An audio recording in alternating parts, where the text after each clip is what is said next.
Hello again to this new tutorial. Today we will explain what is the sum and Sumx in Power BI.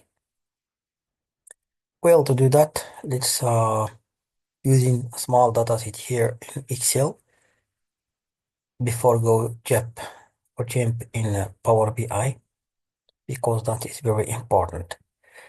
So for sum is an aggregated function. Okay. By the way, Power BI has two fundamental computation engines. We have iterator engine and aggregator engine. Well, what is the aggregating function in general? So when we're talking about aggregation in general, let's trade in this function of sum to show you that. Uh, so for sum is try to add in the values of some column together and provide the result. And for sum x is to perform operation row by row and return the results. To understand that deeply, let's work on this model set that we have for now. Well, we have this data set of cells, and I need to get the sales amount of all this product that we have now. So we have units and we have also unit price. Well, we have two methods because the real difference between sum and summix is unclear in Power BI, but we use each of both functions in some specific context. Well, to get the sales amount, so we need to using this sum function first and sum all the units that we have now, okay? The total or the sum of units. And we need also sum of unit price.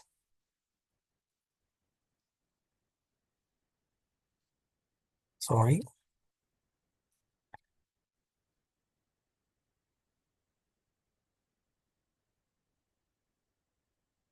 Okay. Sum of all these unit price. And if we making this operation of multiplying this total of units times the the total of unit price, this is the result that we get. Okay. And we have also another way is to making this operation row by row. I mean this first product, this units times this unit price, and so on. Okay, we drag and get the result of each row. And in the end, we get the result by summing all these values that we have here after this operation of row by row. And we the different the result the getting after making this operation of row by row, I mean summix, is totally different by the sum of units time sum of unit price. I mean, we have a logical context here is not working. Our logical syntax is wrong. That means for this reason, we need to trace in the right function to work with in some specific context. We need to understand deeply what we want. After that, we trace in the function that we use. I hope that's clear for you here in Excel. So let's go to Power BI and show you how we can do that. So we working in this final or financial table, sorry, and to making this sum function as aggregate function, we just need to sum some value of some column. We adding together the values of some specific column and provide the result. So let's create a measure here of profit, for example. Okay, new measure. Sorry. So let's name it total profit is equal to sum. We have this sum function. Add all the numbers in column. This is the definition of sum function. And we have finance profit. So it's where is the profit here? There he is. Okay, this is the total profit. And also we can create another measure. Let's call it um, the sales. Okay, total of sales equal to sum function. So financial sales, close the parentheses and click OK. So now we have to measure total profit and total sales. This is for sum function. We add on all the numbers or all the values that we have in our column. After that, we provide the result. And it's creating now Sumx. We need Sumx. Well, to do that, let's okay, let's call it price is discount is equal to Sumx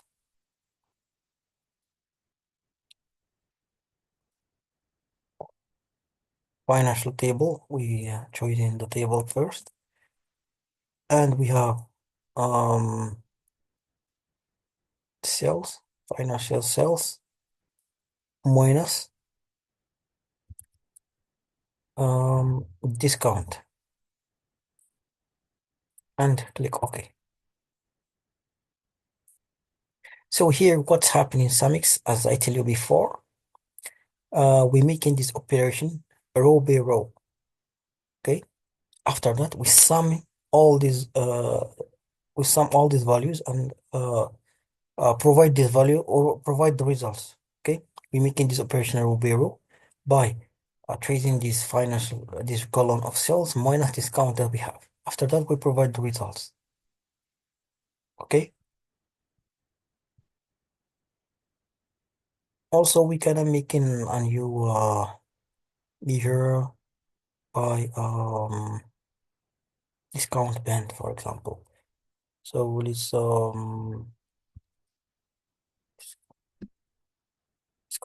discount band equal to Sumx of financial table. Then we have sales minus discount band. So finance discount band. Okay. So that's all. So after that, we can create in the KPI, the key performance index, but we can see that after in the advanced levels. Okay. Now just I try to drop this trigger of understanding the difference between Sumx and sum or any aggregate function. So aggregate function can be mean, max, account, range, average, and the same things with average x. So each function can have this x alphabet at the end. Can I get some x, min x, max x, average x? All these things it's happen row by row. After that, we provide results as I tell you before. Okay. So I hope that's clear for you all and see you in the next tutorial. Bye bye and happy learning.